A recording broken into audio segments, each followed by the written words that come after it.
hi hello నమస్తే ఎలా ఉన్నారు అందరూ బాగున్నారా నేను ఈరోజు పెసరపప్పు చేద్దామని స్టార్ట్ చేశాను మనము మూతేసుకొని వండుకునే ఫుడ్కిను మనం విజిల్లో తీసుకునే ఫుడ్కిను టేస్ట్ డిఫరెన్స్ ఉంటాయి బట్ మనం విజిల్ కుక్కర్ వేసుకుంటే కొంచెం త్వరగా అయిపోతుందని మనం ఇప్పట్లో అదే ప్రిఫర్ చేస్తున్నాం కదా బట్ ఈరోజు అయితే నేను పెసరపప్పు ఇలానే వండుకోవాలి అనుకున్నాను సో అందుకోసమని షూట్ చేసుకున్నాను ఫస్ట్ ఆయిల్ కొంచెం జీలకర్ర కరివేపాకు వేసుకొని కొంచెం గోల్డ్ కలర్ వచ్చేసాక ఆనియన్ ఒక పచ్చిమిర్చి యాడ్ చేశాను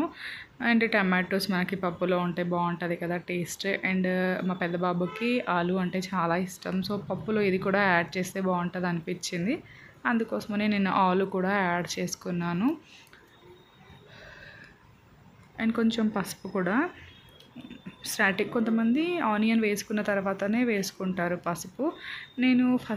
ఫస్ట్ ఆనియన్లో అయినా వేసుకుంటాను తర్వాత అయినా వేసుకుంటాను నాకు అలా ఏమీ లేదు సో ఇవన్నీ కొంచెం మగ్గడానికి టైం పడుతుంది కదా ఆలోపు ప్లేట్ వేసేసుకొని పప్పు కొంచెం నానబెట్టేసుకున్నాను పప్పు నానితే తొందరగా ఉడికిపోతుంది కదా మనం డైరెక్ట్ వేసుకునే దానికంటే కొంచెం పప్పు నానేసుకుంటే కొంచెం త్వరగా అయిపోతుంది మనకి ఎలాగో అంటే మనం విజిల్ కుక్కర్లో పెట్టట్లేదు కదా ప్లేట్ వేసుకొని బాయిల్ చేసుకుంటున్నాం కాబట్టి కొంచెం నానబెట్టుకుంటే త్వరగా అయిపోతుంది సో నేను దానికోసమని నానబెట్టుకున్నాను అండ్ పప్పు వేసుకున్న తర్వాత మనకి కారంకి సరిపడా టేస్ట్కి సరిపడా కారం ఉంటే ఓకే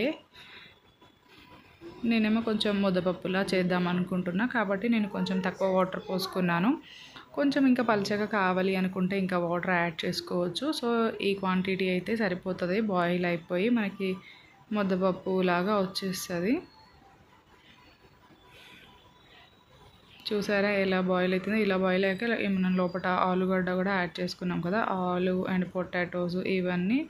బాగా మగ్గిపోయి దగ్గరికి అయిపోతుంది సో మనం వెజిటేబుల్ కర్రీ చేసుకుంటే టేస్ట్ చాలా బాగుంటుంది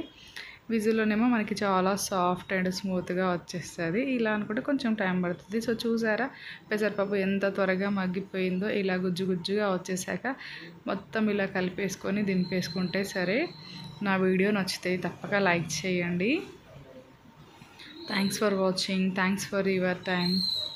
నేను ఇంకొకసారి తూర్ దాల్ ఉంటుంది కదా దాన్ని కొంచెం వేపుకొని పప్పు చేస్తారంట మా నాయనమ్మ చెప్పారు నాకు ఆ రెసిపీ కూడా నేను మీతో షేర్ చేసుకుంటాను